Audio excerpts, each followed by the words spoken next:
Students, this is Aisha Fatma. So today's our topic is movement of force. Movement of force क्या होता है, chapter number 4 का ये topic है 9th class की न्यू बुक के अकॉर्डिंग। मूवमेंट ऑफ फोर्स के बारे में आज हम लोग जो है पढ़ेंगे। अब देखिए, हम लोगों ने पिछले लेक्चर में पढ़ा था turning effect of force. Turning effect of force को जब हम लोगों ने मेजर करना होता है तो वो एक क्वांटिटी से मेजर होता है। उसको क्वांटिटी को हम लोग कहते हैं मूवमेंट ऑफ फोर्स और टार्क। ऐसी क्वांटिटी जो कि टर्निंग इफेक्ट जो है फोर्स का उसको मेजर करे, उसको हम लोग मूवमेंट आर्म कहते हैं और टार्क कहते हैं। मूवमेंट ऑफ अ फोर्स और टार्क, उसको हम लोग डिफ़ाइन कैसे कर सकते हैं। मूवमेंट ऑफ अ फोर्स और टार्क जो है वो एक ही चीज़ है।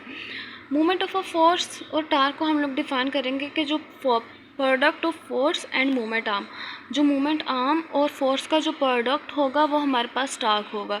अब हम लोग टार्क के मैग्नीट्यूड को फाइंड करने के लिए कौन सा फार्मूला यूज़ करेंगे। टार्क के मैग्नीट्यूड को फाइंड करने के लिए हम लोग tau is equal to F cross L, जो कि जिसमें एफ फोर्स है और एल हमारे पास मूवमेंट आर्म है। ठीक है, अगर जो line of action of force है is perpendicular to R, line of action of force perpendicular to R, R यानी डिस्टेंस के परपेंडिकुलर हो line of action of force, तो जो मूवमेंट आर्म होगा वो इज इक्वल टू आर, वो distance के इक्वल होगा।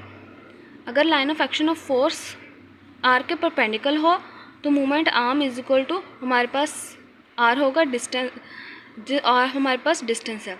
Remember that torque of a force is zero. जो फोर्स का जो टार्क है वो ज़ीरो होता है जब line of action of force passes through the axis of rotation. जब line of action of force जो है वो एक्सिस ऑफ रोटेशन के थ्रू पास हो तो जो टार्क होता है फोर्स का वो हमारे पास ज़ीरो है, क्योंकि उसका मूवमेंट आर्म भी ज़ीरो होता है।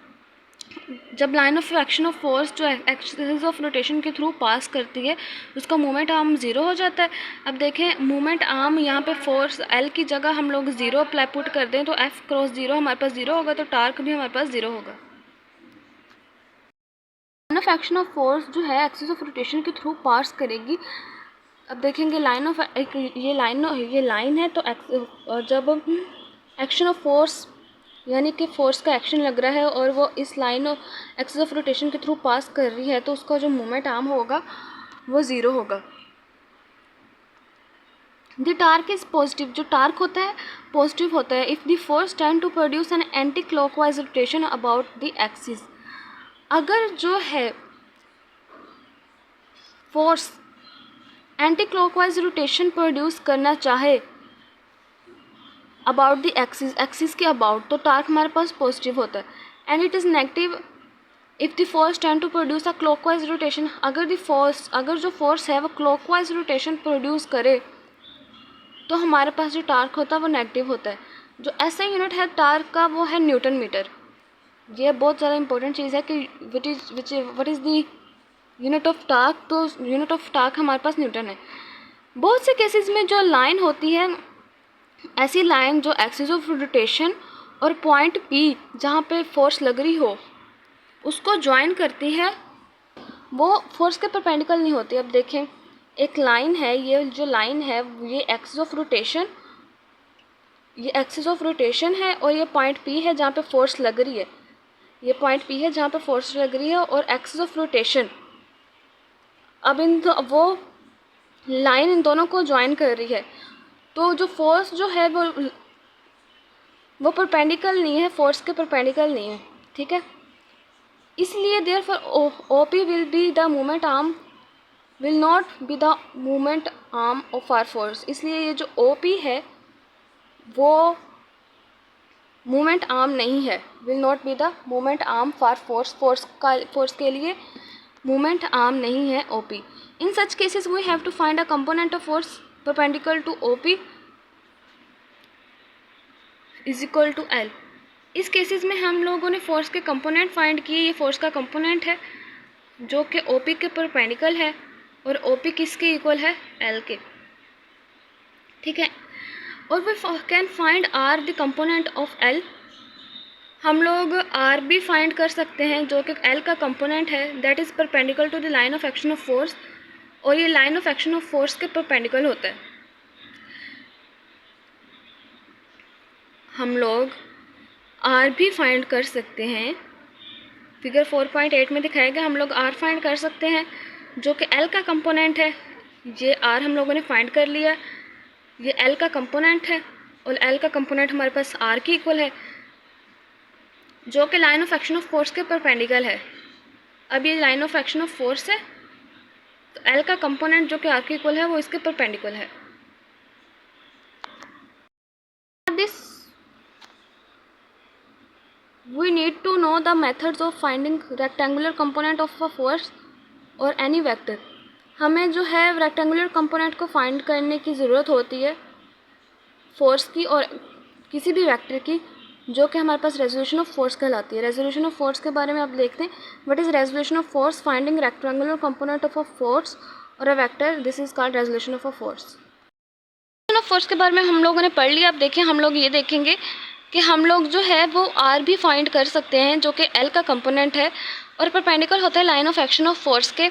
अब देखें ये जो एल का कंपोनेंट है फिगर 4.8 में L sine theta is equal to R, ये एल साइन थीटा एल का कंपोनेंट है, वो आर के इक्वल होता है। और जो ये परपेंडिकुलर है line of action of force, ये line of action of force जो है उसके परपेंडिकुलर है।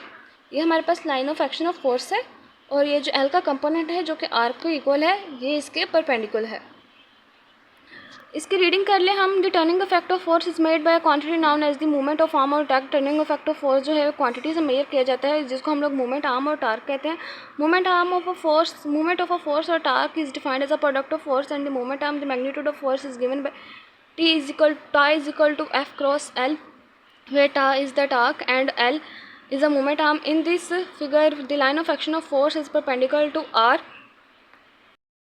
4.6 में जो line of action of force है वो L is equal to R और R is equal to L के perpendicular. Remember that torque of a force is zero, जो फोर्स का टार्क है वो जीरो होता है when the line of action of force passes through the axis of rotation. जो line of action of force axis of rotation के through pass करती है तो टार्क जीरो होता है, क्योंकि उसका मूवमेंट आर्म भी जीरो होता है, because its movement arm become zero.